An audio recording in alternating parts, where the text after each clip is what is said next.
राधे राधे, हरे कृष्णा। आप सभी का दिन शुभ हो। भगवान कृष्ण की कृपा सदा आप सभी पर बनी रहे।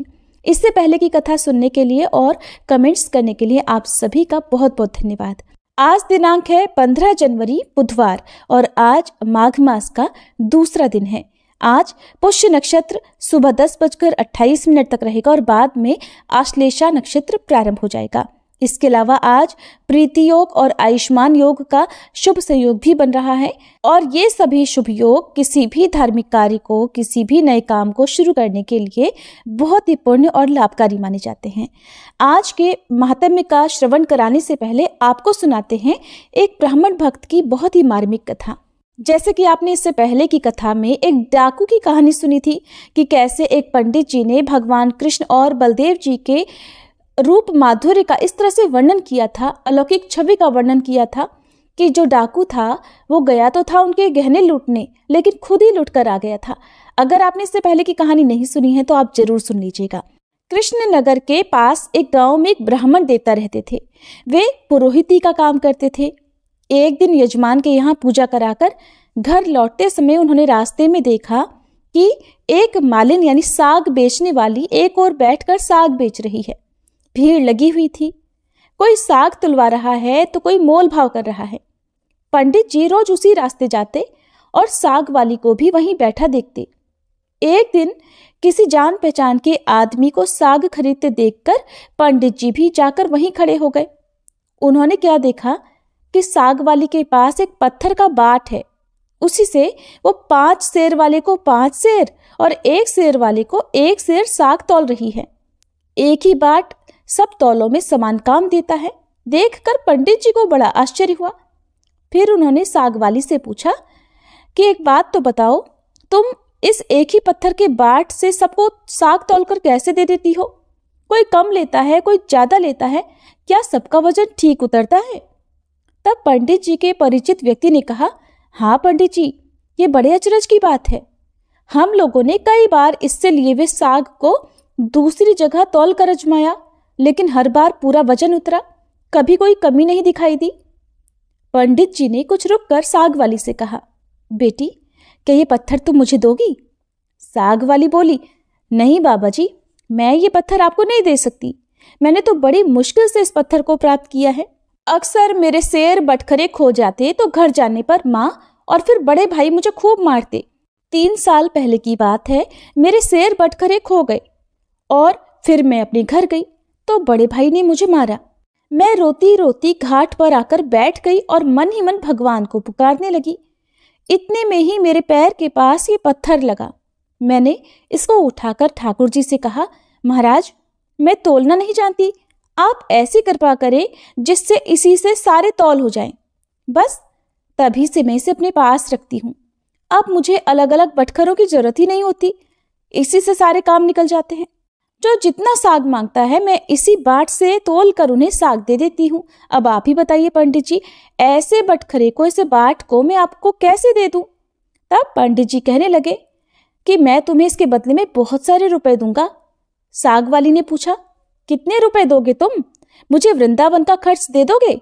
सब लोग वृंदावन गए हैं, एक मैं ही हूं जो नहीं जा सकी हूं। तब ब्राह्मण देवता ने पूछा, बताओ कितने रुपए में तुम्हारा काम होगा? तब साग वाली बोली, पूरे 300 रुपए चाहिए। ब्राह्मण बोले, अच्छा बेटी, अब ये तो बताओ तुम इस शिला को रखती कहाँ हो? साग वाली ने कहा, इस टोकरी में रखती हूं मैं बाबा जी, और कहाँ रखूंगी? उसने अपनी टोकरी की तरफ इशारा किया। अब ब्राह्मण देवता घर लौट गए और चुपचाप बैठे रहे। ब्राह्मणी ने उन्हें इस तरह से देखा तो पति से पूछा, आज आप इस तरह उदास क्यों बैठे हो और बहुत देर हो गई है? तब ब्राह्मण ने कहा, आज मेरा मन खराब हो रहा है, मुझे 300 रुपए की जरूरत है। तब उनकी पत्नी ने कहा, इसमें भला कौन सी बात है? आपने ही तो मेरे गहने बनवाए थे। अगर आपको कोई विशेष जरूरत हो तो आप इन्हें ले लीजिए, इन्हें ले जाइए, होना होगा तो फिर हो जाएगा। ऐसा कहकर ब्राह्मणी ने गहने उतार दिए। ब्राह्मण ने गहने बेचकर रुपए इकट्ठे किए और दूसरे दिन सुबह सवेरे जाकर साग वाली के पास पहुंच गए और उसे रुपए गिनकर दे दिए और बदले में उस शिला को ले लिया। अब गंगा जी पर जाकर उन्होंने पहले उस शिला को अच्छी तरह धोया और फिर नहा धोकर वे घर लौट आए। इधर पीछे से एक छोटा सा सुकुमार बालक आकर ब्राह्मणी से कह गया, पंडिताइन जी, तुम्हारे घर तो ठाकुर जी आ रहे हैं, घर को अच्छी तरह झाड़ बुहार कर ठीक कर लो। सरल हृदया ब्राह्मणी ने घर साफ करके उसमें पूजा की सामग्री सजा दी। आकर घर में ब्राह्मण देवता ने देखा तो उन्हें बड़ा आश्चर्य हुआ कि इतनी साफ सफाई घर में आज कैसे है, सजावट कैसे है। ब्राह्मणी से पूछा तो पूछने पर उसने छोटे बालक के आकर कह जाने की सारी बात पंडित जी को सुना दी। सुनकर तो पंडित जी को और भी आश्चर्य हुआ।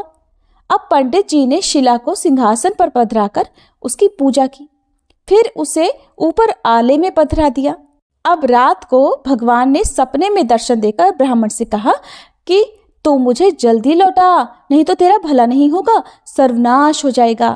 तो ब्राह्मण ने कहा, जो कुछ भी हो मैं तुमको लौटाऊंगा नहीं। अब ब्राह्मण घर में जो कुछ भी पत्र पुष्प मिलता उसी से पूजा करने लगे। 2-4 दिन बाद फिर स्वप्न में आकर भगवान ने कहा, मुझे फेंका, नहीं तो तेरा लड़का मर जाएगा। ब्राह्मण ने कहा, मर जाने तो, लेकिन मैं तुम्हें नहीं फेंकूंगा। महीना पूरा बीतने भी नहीं पाया था कि एक दिन ब्राह्मण का इकलौता पुत्र मर गया। कुछ दिनों के बाद फिर स्वप्न आया कि अब भी मुझे वापस दे आ, नहीं तो तेरी लड़की मर जाएगी। दृढ़ निश्चयी ब्राह्मण ने पहले वाला ही जवाब दिया और फिर विधाता का विधान कि कुछ दिनों के बाद उनकी लड़की भी मर गई। अब की बार फिर से भगवान ने स्वप्न में आकर कहा कि इसको वापस करा, नहीं तो तेरी पत्नी मर जाएगी। ब्राह्मण देवता ने इस बार भी वही उत्तर दिया और अब की बार उनकी पत्नी भी मर गई। इतने पर भी ब्राह्मण अचल अटल रहा। लोगों ने समझा ये पागल हो गया है। कुछ दिन बीतने पर भगवान ने फिर स्वप्न में कहा, देख अब भी मान जा, मुझे लौटा दे, नहीं तो 7 दिनों में तेरे सिर पर बिजली गिरेगी। ब्राह्मण बोले, गिरने दो, मैं तुम्हें उस साग वाली की गंदी टोकरी में नहीं रखने वाला। तब ब्राह्मण ने एक मोटे कपड़े में लपेटकर भगवान को अपने माथे पर मजबूती से बांध लिया। वे अब हर समय उन्हें इसी तरह बांधे रखते। कड़कड़ाकर बिजली कौंधती, नजदीक आती पर लौट जाती। अब जो समय भगवान ने बिजली गिरने का बता रखा था, उस दिन के आने में 3 दिन ही शेष रह गए। एक दिन ब्राह्मण गंगा जी के घाट पर संध्या पूजन कर रहे थे कि 2 सुंदर बालक उनके पास आकर जल में कूदे। उनमें एक सांवला था, दूसरा गोरा था और उनके शरीर पर कीचड़ लिपटा हुआ था। वे इस ढंग से जल में कूदे कि जल उछलकर ब्राह्मण के शरीर पर गिरा। तो ब्राह्मण ने कहा, अरे तुम लोग कौन हो भैया, और कहाँ इस तरह जल में कूदा जाता है? देखो तो जरा, मेरे शरीर पर जल पड़ गया, और इतना ही नहीं मेरे भगवान पर भी छींटे पड़ गए। तुम देखते नहीं मैं पूजा कर रहा था।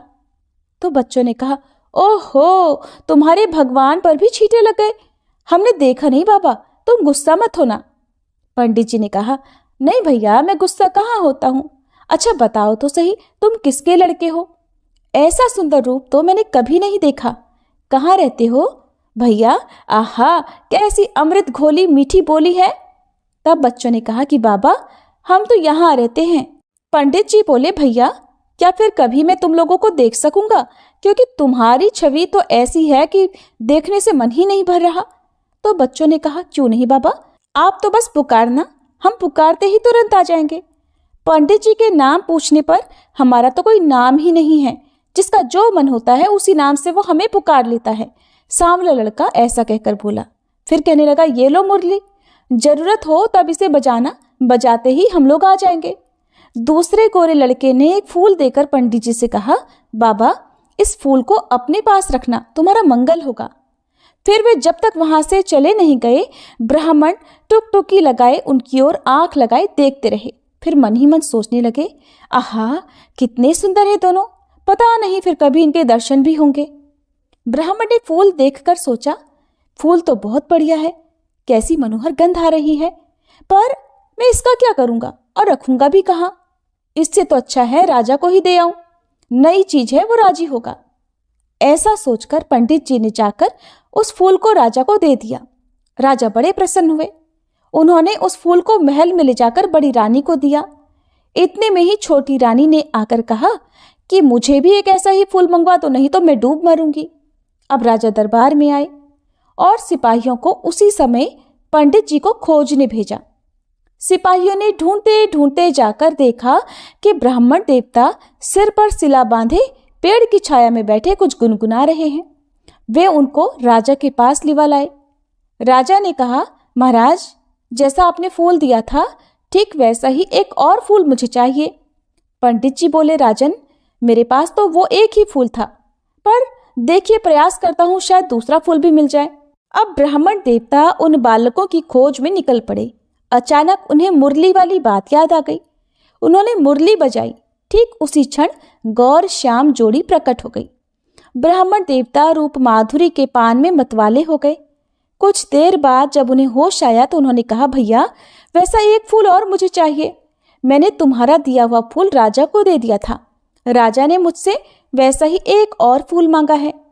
गोरे बालक ने कहा कि फूल तो हमारे पास नहीं है, परंतु हम तुम्हें एक ऐसी जगह ले जाएंगे जहां वैसे ही फूलों का बगीचा खिला हुआ है। तुम बस अपनी आंखें बंद करो। ब्राह्मण देवता ने आंखें मूंद ली। बच्चे उनका हाथ पकड़कर न जाने किस रास्ते से बातों बातों में उन्हें कहीं ले गए। एक जगह पहुंचकर ब्राह्मण ने उनके कहने पर आंखें खोली तो देखकर मुग्ध रह गए। बड़ा सुंदर स्थान है। चारों ओर सुंदर सुंदर वृक्ष, लता आदि पुष्पों की मधुर गंध से सुशोभित हैं। बगीचे के बीच में एक बड़ा मनोहर महल है। ब्राह्मण ने देखा तो वे बालक वहां से गायब थे। वे साहस करके आगे बढ़े। महल के अंदर जाकर देखते हैं सब ओर से सुसज्जित बड़ा सुरम्य स्थान है। बीच में एक दिव्य रत्नों का सिंहासन है, लेकिन सिंहासन खाली है। पंडित जी ने उस स्थान को मंदिर समझकर प्रणाम किया। उनके माथे में बंधी हुई ठाकुर जी की शिला खुलकर फर्श पर पड़ गई और जैसे ही पंडित जी ने उसे उठाने को हाथ बढ़ाया कि शिला फटी और उसमें से भगवान लक्ष्मी नारायण प्रकट होकर शून्य सिंहासन पर विराजमान हो गए। तब भगवान नारायण ने मुस्कुराते हुए ब्राह्मण से कहा कि हमने तुमको कितने दुख दिए, पर तुम तो अटल रहे। दुख पाने पर भी तुमने हमें कभी छोड़ा ही नहीं, पकड़े ही रहे। इसी से हम तुम्हें सशरीर यहाँ ले आए हैं। जो भक्त स्त्री, पुत्र, घर, गुरुजन, प्राण, धन, इहलोक और परलोक सब कुछ छोड़कर हमारी शरण में आ गए हैं, भला हम उन्हें कैसे छोड़ सकते हैं। इधर देखो, ये खड़ी है तुम्हारी सहधर्मिणी, तुम्हारी कन्या और तुम्हारा पुत्र भी। ये सब भी मुझे प्रणाम कर रहे हैं। अब तुम सबको मेरी प्राप्ति हो गई है। तुम्हारी एक ही दृढ़ता से सारा परिवार मुक्त हो गया है। तो ऐसी है भगवान की भक्ति। एकमात्र ब्राह्मण देवता की भक्ति ने उनके पूरे परिवार का उद्धार कर दिया। तो भगवान की भक्ति करने वाले को ही अकेले एकमात्र भगवान की प्राप्ति नहीं होती, बल्कि उनके साथ रहने वाले जितने भी व्यक्ति हैं, उनके परिवारजन, उनके मित्र, बंधु बांधव, उन सब की ही मुक्ति हो जाती है और उन सब को भी भगवान के धाम की प्राप्ति होती है। ये थी आज की कथा। अब सुनिए आज का माघ मास महात्म्य। जिनकी आकृति अतिशय शांत है, जो शेषनाग की शैया पर शयन किए हुए हैं, जिनकी नाभि में कमल है, जो देवताओं के भी ईश्वर और संपूर्ण जगत के आधार हैं, जो आकाश के समान सर्वत्र व्याप्त है, नील मेघ के समान जिनका वर्ण है, अतिशय सुंदर जिनके संपूर्ण अंग हैं, जो योगियों द्वारा ध्यान करके प्राप्त किए जाते हैं, जो संपूर्ण लोकों के स्वामी हैं, जो जन्म मरण रूप भय का नाश करने वाले हैं, ऐसे लक्ष्मीपति कमल नेत्र भगवान श्री विष्णु को हम सब प्रणाम करते हैं। एक समय की बात है, श्री सूत जी ने अपने गुरु श्री व्यास जी से कहा कि हे गुरुदेव, कृपा करके आप मुझसे माघ मास का महात्म्य कहिए, क्योंकि मैं आपका शिष्य हूँ। तब व्यास जी कहने लगे, हे सूत जी, जो कथा अब मैं आपको सुनाऊंगा उसे ध्यान पूर्वक सुनो। तब व्यास जी कहते हैं कि रघुवंश के राजा दिलीप एक समय यज्ञ के स्नान के बाद पैरों में जूते और सुंदर वस्त्र पहनकर शिकार की सामग्री से युक्त कवच और शोभायमान आभूषण पहने हुए अपने सिपाहियों से घिरे हुए जंगल में शिकार खेलने के लिए अपनी नगरी से बाहर निकले। उनके सिपाही जंगल में शिकार करने के लिए मृग, व्याघ्र, सिंह आदि जंतुओं की तलाश में इधर उधर घूमने लगे। उस वन में वनस्थली अत्यंत शोभा को प्राप्त हो रही थी। उस वन की सुंदरता देखते ही बनती थी। कहीं कहीं हिरणों के झुंड फिरते थे, कहीं गीदड़ अपना भयंकर शब्द कर रहे थे, कहीं जंगली गैंडों का समूह हाथियों के समान फिर रहा था, तो कहीं वृक्ष की कोटरों में बैठे हुए उल्लू अपना भयानक शब्द कर रहे थे। कहीं कहीं शेरों के पदचिन्ह के साथ साथ घायल हिरणों के रक्त से भूमि लाल हो रही थी। कहीं दूध से भरी हुई थनों वाली सुंदर भैंसें फिर रही थी। कहीं पर सुगंधित पुष्प, हरी भरी लताएं वन की शोभा को बढ़ा रही थी। उस वन में कहीं तो बड़े बड़े पेड़ खड़े थे, तो वहीं उन बड़े बड़े पेड़ों पर बड़े बड़े विशालकाय अजगर और उनकी केंचुलियां भी पड़ी हुई थी। उसी समय राजा के सिपाहियों के बाजों की आवाज सुनकर एक मृग वन में से निकलकर इधर उधर भागने लगा और बड़ी बड़ी चौकड़ियां भरता हुआ आगे बढ़ने लगा। राजा ने उसे मारने के इरादे से उसके पीछे पीछे अपना घोड़ा दौड़ाया, परंतु वह मृग तो पूरी शक्ति से भाग रहा था। मृग कांटेदार वृक्षों के एक जंगल में जा घुसा और राजा ने भी उसका पीछा करते हुए उस वन में प्रवेश कर लिया, परंतु दूर जाकर वह मृग राजा की दृष्टि से ओझल होकर कहीं गायब हो गया। अब राजा निर्जन वन में अपने सैनिकों सहित प्यास के मारे अति दुखी हो गया, क्योंकि उस मृग के पीछे भागते भागते काफी समय हो गया था। बहुत देर तक दौड़ने और इधर उधर शिकार ढूंढने के कारण राजा के सैनिक भी थक गए थे और घोड़े भी थक गए थे, इसलिए वे वहां पर रुक गए। थोड़ी ही देर बाद राजा ने एक बड़ा भारी सुंदर सरोवर देखा, जिसके किनारों पर सुंदर घने वृक्ष लगे हुए थे। उस सरोवर का जल शांत, बिल्कुल एकदम सज्जनों के हृदय के समान स्वच्छ और पवित्र दिख रहा था। सरोवर का जल लहरों से बड़ा सुंदर लगता था। उस सरोवर के जल में जलीय जीव जंतु बड़ी आजादी से इधर उधर घूम रहे थे। मछलियां भी इधर उधर स्वच्छंदता से घूम रही थी। दुष्टों के समान निर्दयी चित्त वाले मगरमच्छ भी थे। किसी किसी जगह लोभी के समान सिमाल भी पड़ी हुई थी। जैसे मुश्किल में पड़े हुए लोगों के दुख हरने के लिए दानी पुरुषों के समान ये सरोवर अपने जल से सबको सुखी करता था। जैसे मेघ चाता के दुख को हरता है, इस सरोवर को देखकर राजा की थकावट भी दूर हो गई। रात को राजा ने वहीं सरोवर के निकट ही विश्राम किया और सैनिक पहरा देने लगे और चारों तरफ उस वन में फैल गए। रात के अंतिम समय में शूकरों के एक झुंड ने आकर उस सरोवर में पानी पिया और कमल के झुंड के पास आए। तब शिकारियों ने बड़े सावधान होकर उन शूकरों पर आक्रमण कर दिया और उन्हें मारकर धरती पर गिरा दिया। उस समय सब शिकारी कोलाहल करते हुए, यानी कि बहुत शोर करते हुए, बहुत खुशी के साथ राजा के पास गए। तब तक सुबह भी हो चुकी थी। राजा ने ये सब देखा तो बहुत प्रसन्न हुआ और फिर उनके साथ ही अपनी नगरी की तरफ चल पड़ा। जब राजा अपने नगर की ओर जाने लगा, तब रास्ते में उसने एक तपस्वी को देखा। वह तपस्वी ब्राह्मण हारीत वेखानस मत के थे। उनके हाथों की उंगलियों में शंख और चक्र चिन्ह शोभित थे। कठिन साधना के कारण उनका शरीर दुर्बल हो गया था। केवल उनके शरीर पर अस्थियां दिख रही थी। बड़े चतुर और कर्कश शरीर वाले वे थे। हिरण की खाल धारण किए, मृदु वल्कल वस्त्र पहने, नख लोम जता धारण किए निगम जप किया करते थे। ऐसे तपस्वी को देखकर राजा ने उन्हें रास्ता दिया और हाथ जोड़कर प्रणाम करके वहीं बैठ गया। तब ब्राह्मण ने राजा के भेष से समझ लिया कि ये जरूर कोई राजा है। तब राजा से परोपकार की इच्छा से कल्याण के बारे में कहा कि हे राजन, इस पुण्य पवित्र काल में कहाँ जाते हो? माघ के महीने में तो प्रातःकाल सरोवर का स्नान किस कारण छोड़ रहे हो? भक्तजनों, जब राजा दिलीप ने तपस्वी से माघ मास महात्म्य के बारे में पूछा, तब राजा के वचनों को सुनकर तपस्वी कहने लगे कि हे राजन, भगवान सूर्य बहुत शीघ्र उदय होने वाले हैं, इसलिए ये समय हमारे लिए स्नान का है, कथा का नहीं। इसलिए आप स्नान करके अपने घर को जाइए और अपने गुरु श्री वशिष्ठ जी से इस महात्म्य को सुनिए।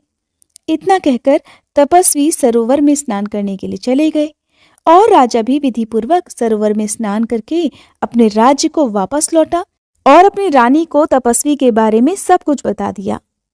इस प्रकार सूत जी व्यास जी से पूछने लगे, हे गुरुदेव, कृपया ये भी बताइए कि राजा दिलीप ने अपने गुरु वशिष्ठ जी से क्या प्रश्न किया और उन्होंने इसका क्या उत्तर दिया, सो सब कुछ कृपा पूर्वक कहिए।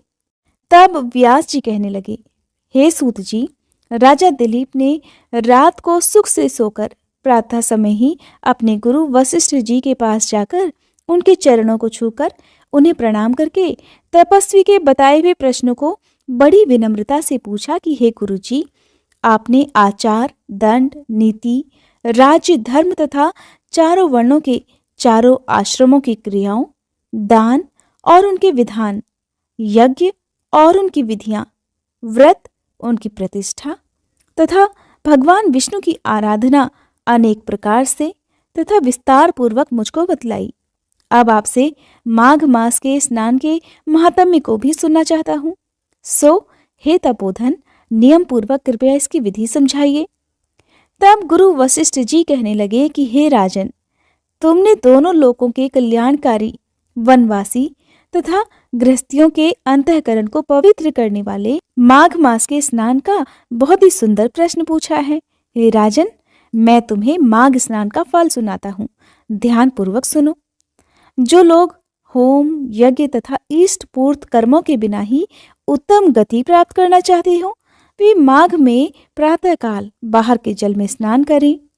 मकर राशि के सूर्य के आने पर माघ मास में स्नान का फल गऊ, भूमि, तिल, वस्त्र, स्वर्ण, अन्न, घोड़ा आदि दानों तथा चंद्रायन और ब्रह्माकूर्च व्रत आदि से भी कहीं ज्यादा पुण्य देने वाला होता है। वैशाख मास में जल और अन्न का दान उत्तम माना जाता है।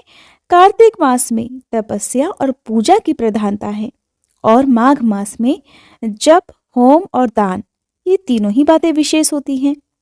जिन लोगों ने, हे राजन, माघ मास में प्रातःकाल स्नान, नाना प्रकार का दान और भगवान श्री हरि के स्तोत्र का पाठ किया हो, वे ही दिव्य धाम में आनंद पूर्वक निवास करते हैं। अपनी किसी प्रिय वस्तु के त्याग और नियमों के पालन से माघ साधा धर्म का साधक होता है और अधर्म की जड़ को काट देता है। माघ मास में स्नान करने वाला पुरुष राजा और मुक्ति के मार्ग को जानने वाला होता है। दिव्य दृष्टि वाले महात्माओं ने कहा है कि जो मनुष्य माघ मास में सकाम या भगवान के निमित्त नियम पूर्वक माघ मास में स्नान करता है, वह अनंत फल देने वाला होता है। उसके शरीर की बुद्धि, प्रीति, ऐश्वर्य और चारों प्रकार के फलों की प्राप्ति भी हो जाती है। अदिति ने 12 वर्ष तक मकर संक्रांति में अन्न त्याग कर स्नान किया था, जिससे तीनों लोकों को उज्जवल करने वाले 12 पुत्र उत्पन्न हुए। माघ मास में स्नान करने से ही रोहिणी, सुभगा, अरुंधति दानशीलता हुई और इंद्राणी के समान रूपवती होकर प्रसिद्ध हो गई। जो भक्त माघ मास में स्नान करते हैं तथा देवताओं के पूजन में लगातार तत्पर रहते हैं, उन्हें सुंदर स्थान, हाथी और घोड़ों की सवारी तथा दान के लिए द्रव्य प्राप्त होता है। अतिथियों से उनका घर सदा भरा रहता है और उनके घर में सदा वेद ध्वनि होती रहती है।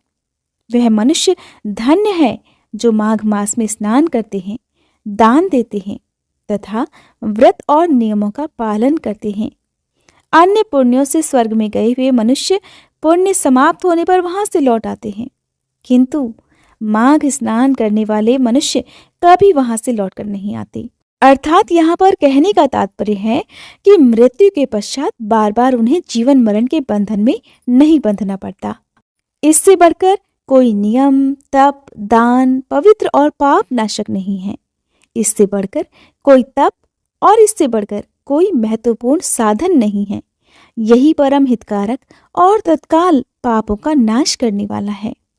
एक समय महर्षि भृगु ने मणि पर्वत पर विद्याधर से कहा था, जो मनुष्य माघ मास के महीने में, जब उषा काल की लालिमा बहुत अधिक होती है, गांव से बाहर नदी या पोखरे में नित्य स्नान करता है, वह पिता और माता के कुल की 7 पीढ़ियों का उद्धार करके स्वयं देवताओं के समान शरीर धारण कर स्वर्गलोक में चला जाता है।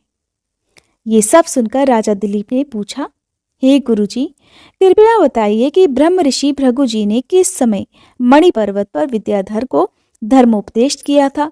ये सब सुनने की भी मेरी बड़ी इच्छा है।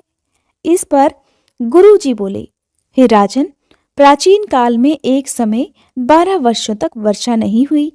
इससे प्रजा त्राही त्राही करती हुई 10 दिशाओं में चली गई। लोग भूखों मरने लगे। उस समय हिमालय और विंध्य पर्वत के बीच का प्रदेश खाली हो गया। यज्ञ, हवन, जप और वेदाध्ययन आदि सब बंद हो गए। समस्त लोगों में उपद्रव होने लगा। धर्म का तो लोप ही हो गया, चारों तरफ अधर्म का बोलबाला हो गया। धरती पर फल, फूल, अन्न और पानी की बिल्कुल कमी हो गई थी। उस समय नर्मदा नदी के तट पर महर्षि भृगु जी का आश्रम था। वे अपने आश्रम से अपने शिष्यों सहित निकलकर हिमालय पर्वत की शरण में गए। वह कैलाशगिरी पश्चिम में मणिकूट नाम का पर्वत था, जो सोने और रत्नों का बना हुआ था। उस परम रमणीय श्रेष्ठ पर्वत को देखकर अकाल पीड़ित महर्षि भृगु का मन बड़ा प्रसन्न हुआ और उन्होंने वहीं पर अपना आश्रम बना डाला। इस पर्वत की चोटी नीली और नीचे का सारा हिस्सा सुनहरा होने के कारण सारा पर्वत पीतांबरधारी श्री भगवान के जैसा लगता था। पर्वत के बीच का भाग नीला और बीच बीच में कहीं सफेद स्फटिक होने से तारों से युक्त आसमान जैसी शोभा को प्राप्त होता था। रात के समय वह पर्वत दीपकों की तरह चमकती हुई दिव्य औषधियों से पूरित किसी महल की शोभा को प्राप्त होता था।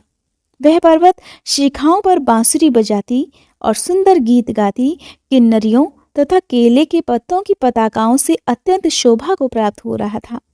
ये पर्वत नीलम, पन्ना, पुखराज तथा इसकी चोटी से निकलती हुई रंग बिरंगी किरणों से इंद्रधनुष के समान प्रतीत होता था। स्वर्ण आदि सभी धातुओं से तथा चमकते हुए रत्नों से चारों ओर फैली हुई अग्नि ज्वाला के समान शोभायमान था। गुरु वशिष्ठ जी के सामने राजा दिलीप हाथ जोड़कर प्रणाम करने के बाद कहने लगे कि हे महाराज, ये पर्वत कितना ऊंचा और कितना लंबा चौड़ा है।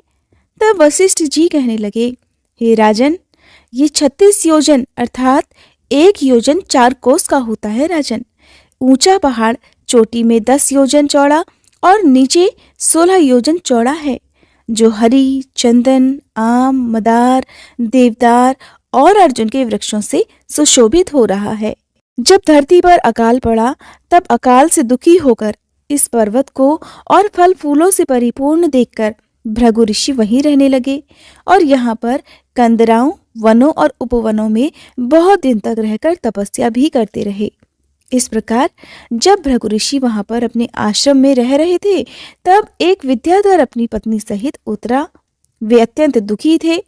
उन्होंने भृगु ऋषि को प्रणाम किया और ऋषि ने बड़े ही मीठे स्वर में उनसे पूछा, हे विद्याधर, क्या बात है? तुम तो बड़े दुखी दिखाई दे रहे हो, इसका क्या कारण हो सकता है? तब विद्याधर बड़े उदास स्वर में कहने लगे, हे महाराज, पुण्य के फल को पाकर, स्वर्ग पाकर तथा देवतुल्य शरीर पाकर भी मेरा मुख व्याघ्र जैसा है। मेरे दुख और अशांति का केवल एकमात्र यही कारण है महाराज। न जाने मेरे किस पाप का फल मिला है। मेरे मन की व्याकुलता का अब दूसरा कारण भी जान लिए गुरुवर। मेरी पत्नी अति रूपवती, मीठा बोलने वाली, नाचने और गाने की कला में अति निपुण, शुद्ध मन वाली, 7 सुरों वाली, वीणा बजाने वाली, जिसने अपने कंठ से गाकर देवर्षि नारद को भी प्रसन्न किया, नाना स्वरों के नाद से वीणा बजाकर कुबेर जी को प्रसन्न किया, अनेक प्रकार के नाच और ताल से भगवान शिव भी अति प्रसन्न होकर रोमांचित हुए थे। शील, उदारता, रूप तथा यौवन में स्वर्ग की कोई भी अप्सरा उस जैसी नहीं है। हे ऋषिवर, कहाँ इतनी चंद्रमुखी स्त्री और कहाँ मैं व्याघ्र मुख वाला। यही चिंता सदा मेरे हृदय को परेशान करती है। इसी कारण मैं बहुत दुखी हूँ। विद्याधर के ऐसे वचन सुनकर तीनों लोकों की भूत, भविष्य और वर्तमान की बात जानने वाले तथा दिव्य दृष्टि वाले ऋषि कहने लगे, हे विद्याधर, कर्म करने के विचित्र फलों को प्राप्त होकर ज्ञानी पुरुष भी मोह को प्राप्त हो जाते हैं। हे पुत्र, तुमने मक्खी को देखा है? मक्खी के पैर कितने छोटे छोटे होते हैं, लेकिन मक्खी के पैर जितना विष भी प्राण लेने वाला हो जाता है। छोटे छोटे पापों का फल भी अत्यंत दुख देने लगता है। तुमने माघ मास की एकादशी का व्रत करके द्वादशी न आने तक शरीर में तेल लगाया, इसी पाप कर्म से तुम व्याघ्र हो गए।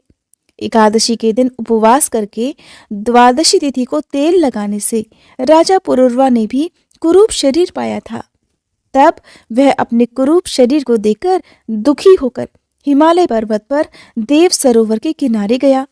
बड़े प्रसन्न मन से शुद्ध स्नान कर कुशा के आसन पर बैठकर भगवान कमल नेत्र, शंख, चक्र, गदा, पद्म के धारण करने वाले, पीतांबर पहने, वनमाला धारण किए हुए श्री हरि का चिंतन करते हुए राजा पुरुरवा ने 3 मास तक निराहार और निर्जल रहकर भगवान का चिंतन और भजन किया।